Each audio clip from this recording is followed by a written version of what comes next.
Hello बच्चों, तो जल्दी से जल्दी जुड़ें सभी और वीडियो को ज़रूर देखें और चैनल को सब्सक्राइब करें और इस नंबर पर आपको दिया गया है, इस पर कांटेक्ट करें और हमारे व्हाट्सएप ग्रुप में ज़रूर जुड़ें।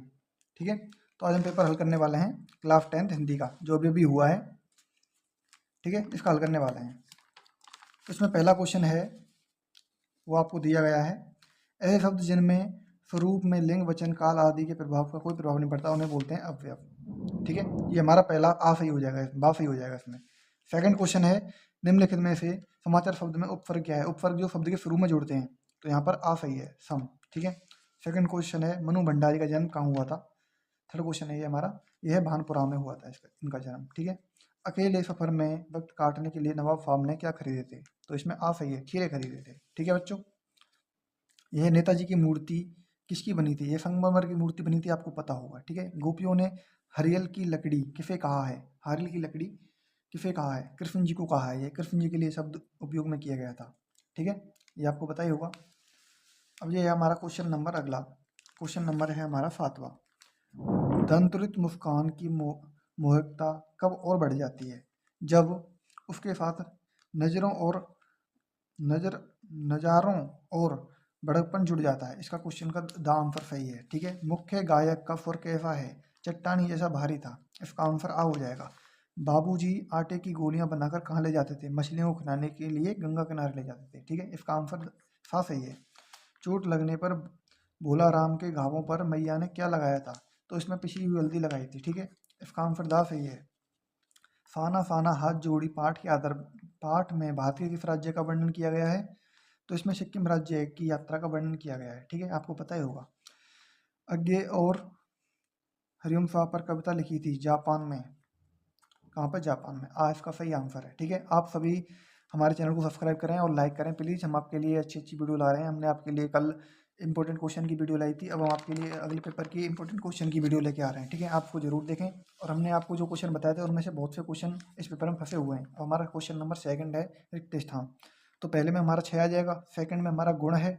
और ऐसे शब्द जो संज्ञा या सर्वनाम विशेषता बताते हैं उसे विशेषण बोलते हैं। ठीक है, जो प्रत्यय मतलब जो शब्द वाक्य के अंत में जोड़ते हैं उसे प्रत्यय बोलते हैं। ठीक है, और जो शुरू में जोड़ते हैं उन्हें उपसर्ग बोलते हैं। ठीक है, पुरुषवाचक सर्वनाम 3 प्रकार का होता है, ये आपको पता ही होगा। जिस शब्द में किसी कार्य के होने करने का बोध होता है उसे क्रिया कहते हैं, ये आपको पता ही होगा। ठीक है, अब है हमारा क्वेश्चन नंबर थर्ड। निम्नलिखित पद्यांश को पढ़कर अपनी पुस्तका मतलब जो हमको आंसर देने हैं। ठीक है, अपद्यांश है, अपठित पद्यांश है। ठीक है, तो इसके जो पहला आंसर है वो है मधुरवाणी, सेकंड आंसर है कठिनाइयों का। ठीक है, आप इसको पढ़कर देख सकते हैं। हम आपके लिए जल्दी से शॉर्ट वीडियो बना रहे हैं एक सभी आंसरों की। ठीक है, आप इसको पढ़कर देख सकते हैं और अपने आंसरों को चेक करें और बताएं कितना कितना कैसे इसका सही हुआ। ठीक है, और ये हमारा क्वेश्चन नंबर थर्ड।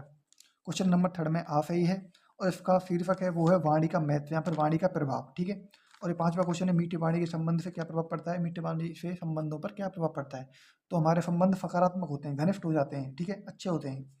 और यह व्यक्ति के व्यवहार की पहचान किससे होती है? व्यक्ति के व्यवहार की पहचान वाणी यहाँ पर बोली से होती है। ठीक है, निम्नलिखित अपद्यांश जो अपठित पद्यांश है उसको पढ़कर हमको इनके आंसर देने हैं। ठीक है, हम आपके लिए शॉर्ट वीडियो बना रहे हैं एक छोटी टाइम की, तो इसको देखकर आप सभी को अपने आंसर चेक करने हैं और कमेंट में बताना है कि किससे कितना कितना सही हुआ। ठीक है, कवि ने सर्वेश सगुण मूर्ति किसे कहा है? इसमें सा आएगा। मातृभूमि का परिधान हमारा नीलांबर है, इसमें बा आएगा। नदियाँ किसके प्रतीक हैं? तो इसमें प्रेम का प्रतीक नदियाँ हैं। ठीक है, और इसका जो पद्यांश का उचित हमारा शीर्षक है वो है मातृभूमि की वंदना। इसमें मातृभूमि की वंदना की गई है, तो मातृभूमि इसका हमारा उचित शीर्षक है। कवि ने किसे युग मुकुट कहा है? सूर्य और चंद्र को कवि ने युग मुकुट कहा है, सूर्य और चंद्र को। इस सुंदर भेष का अभिषेक कौन करता है? इस सुंदर जो भेष बनता है प्रकृति का, इसका जो अभिषेक है वो कौन करता है? इसका अभिषेक बादल करते हैं, जिन्हें पायुद कहते हैं संस्कृत में। इसमें ठीक है, इसमें गद्यांश में इनको पायुद कहा गया है। और यहाँ पे ये हमारा पठित पद्यांश है। ठीक है, ये 2 पद्यांश है, एक ये है और एक ये है। आप इन दोनों में से कोई भी कर सकते हैं। ठीक है, यहाँ पे हमने आपके लिए आंसर बताया है। पहले का आंसर यहाँ से यहाँ तक है, आप इसको देख लेना। और सेकंड का आंसर है सेनाई को, सेकंड का आंसर यहाँ तक है हमारा, यहाँ से यहाँ तक सेकंड का आंसर है। ठीक है, और थर्ड का आंसर हमारा यहाँ से यहाँ तक है। थर्ड का आंसर यहाँ से यहाँ तक है। ठीक है, इनके बारे में बताया गया है यहाँ पर। सेनाई, मुरली, बंसी, श्रृंग और मनोरंजक आदि का वर्णन किया गया है। ठीक है, यहाँ तक आपका क्वेश्चन हो गया होगा। और जो अथवा में क्वेश्चन है उसके आंसर भी आप देख लेना। उसके आंसर ये हैं, पहले का आंसर ये है ठीक है। और सेकंड का आंसर है हमारा कि पिताजी को क्रोध से बचने के लिए लेखिका कहाँ चली गई थी। पिताजी के क्रोध से बचने के लिए लेखिका अपनी दोस्त के घर चली गई थी। कहाँ पर? दोस्त के घर, पड़ोस में, ठीक है। जिससे और उसने लेखिका ने अपनी माँ से क्या बोला था? लेखिका ने अपनी माँ से बोला था कि जब पिताजी का गुस्सा शांत हो जाए जब भी मुझे बताना, जब भी मैं घर पर आ जाऊंगी, ठीक है। ये बोला था अपनी माता से उसने, ठीक है बच्चों। तो किसी का पेपर कैसा गया आप कमेंट करके जरूर बताते रहिए हमें, ठीक है। अब क्वेश्चन नंबर 6 है ये। निम्नलिखित अपठित पद्यांश को पढ़कर अपनी पुस्तिका के आधार पर आपको आंसर देने हैं। शिव धनुष किसने तोड़ा था? शिव धनुष को राम जी ने तोड़ा था, राजा राम। शिव धनुष तोड़ने वाले को किसके समान बताया गया है? रिपु, यानी कि शत्रु के समान बताया गया है। शत्रु के समान किसने बताया था? परशुराम जी ने। परशुराम भगवान ने राम भगवान को ये बोला था, जिसने शिव धनुष तोड़ा है वो मेरा शत्रु है, सबसे बड़ा शत्रु है, रिपु है, ठीक है। परशुराम को क्रोध क्यों आया था? क्योंकि उसने श्री राम ने धनुष तोड़ दिया था, इसलिए परशुराम जी को क्रोध आया था, ठीक है। अभी हमारा सेकंड है, इसके अथवा में आप दोनों में से कोई एक कर लेना। आपने कौन सा किया वो बताना हमको। गोपियों ने किसे बड़भागी कहा है? उद्धव को या फिर उद्धव को? उद्धव को या फिर उद्धव को गोपियों ने बड़भागी कहा है। पुरैन पात कहाँ रहता है? पुरैन पात एक मतलब जल में रहने वाला पौधा है, ये आपको पता होगा। वो जल में रहता है, जल के अंदर, ठीक है, जल के भीतर, ठीक है। और भूरी अबला किसे कहा गया है? भूरी अबला गोपियों को कहा गया है, ठीक है। इसका आंसर गोपियां हो जाएंगी। और ये हमारा क्वेश्चन है, हम आ जाते हैं अपन खंड बा पर। खंड बा में ये आपने क्वेश्चन कर लिए होंगे, हम आपके लिए शॉर्ट वीडियो बना रहे हैं, आपको पहले ही बता दिया है। आप इसके आंसर अपनी किताबों से देख कर करें, ठीक है। इसका पर हमने जो आपके लिए ये क्वेश्चन आए हैं, हमने कल ही आपको इंपॉर्टेंट क्वेश्चन बता दिए थे, उन्हीं में से सारे क्वेश्चन आए हैं अभी तक, ठीक है बच्चों। ये देखो यहाँ पर ये हमारा क्वेश्चन नंबर 9 है। आग के आविष्कार, ये हमारा उस पाठ में से लिया है, संस्कृत पाठ के आधार पर हमको बताना है। इनका आंसर हमको 4 से 5 लाइन में देना है, ठीक है। 4 से 5 लाइन में ओनली, ठीक है। इससे ज़्यादा हम नहीं देना है। इससे ज़्यादा लिखेंगे तो आपके नंबर कट सकते हैं, इससे ज़्यादा लिखने पर भी, और कम लिखेंगे तो भी कम हो सकते हैं, ठीक है। आप इनको देख लेना क्वेश्चनों को। अब क्वेश्चन जो हमारा फा है, खंड फा, इसमें हमारे बड़े बड़े क्वेश्चन हैं, बड़े बड़े क्वेश्चन हैं, मतलब कि इनका आंसर 9 से 10 या फिर 8 9 10 इतनी लाइनों में देना है, क्योंकि एक लाइन में लगभग 10 से 8 शब्द आ जाते हैं, ठीक है। 10 से 8 शब्द आ जाते हैं, तो इनका आंसर हमको इतनी लाइनों में देना है, ठीक है। और इन दोनों में से एक क्वेश्चन करना है हमको, और पाठ के आधार पर ही आपको वर्णन करना है पूरा, ठीक है बच्चों। ऐसे यहाँ पर क्वेश्चन नंबर 17 है। ये हमने आपको बताया था कि इस पार्ट में से एक क्वेश्चन जरूर आएगा, और उस पार्ट में से एक क्वेश्चन आ गया, ठीक है।